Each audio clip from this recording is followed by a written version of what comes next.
చప్పట్లు కొట్టి పొందుకో పొందుకో పొందుకోవాలి. అభిషేకము తైలము చేత నింపబడాలి. అభిషేక తైలము చేత నింపబడాలి. అదిగో అదిగో అదిగో అదిగో.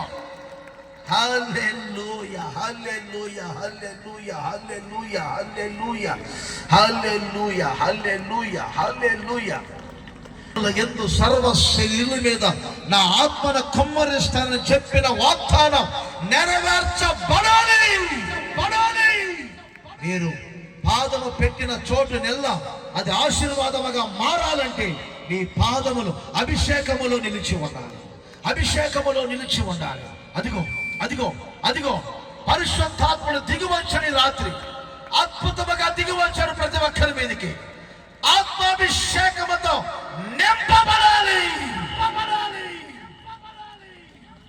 ఈ రోజున సంఘాల్లో పరిశుద్ధాత్ముడు లేడు, సేవకుల్లో పరిశుద్ధాత్ముడు లేడు, విశ్వాసుల్లో పరిశుద్ధాత్ముడు పని చేయటం లేదు. మారు మనసు దగ్గర బాప్తిస్మం దగ్గర ఆగిపోయారు. నింపబడరు, వాళ్ళు ప్రతిష్ఠితులు కారు. ఆ సంఘం క్రీస్తు శరీరం అనే సంఘముగా మార్చబడదు.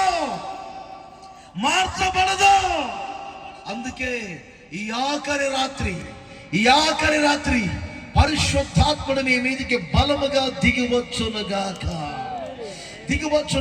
అదిగో అదిగో అదిగో అదిగో అదిగో. సౌలు మీద అభిషేక తైలం పోసినప్పుడు క్రొత్త మనసు వచ్చినట్లుగా, అదిగో దావీదు మీద అభిషేక తైలం పోసినప్పుడు ఎలుగుబంటును చంపగలిగాడు, సింహాన్ని చంపగలిగాడు, గొలియాతును చంపగలిగాడు. అదిగో అదిగో అదిగో అదిగో అదిగో. మీ శరీర కార్యాలు చంపబడాలంటే గర్జించు సాతాను తంత్రాలను మీరు ఎరిగి ఉండాలంటే అభిషేక తైలం మీ మీద పోయబడాలి.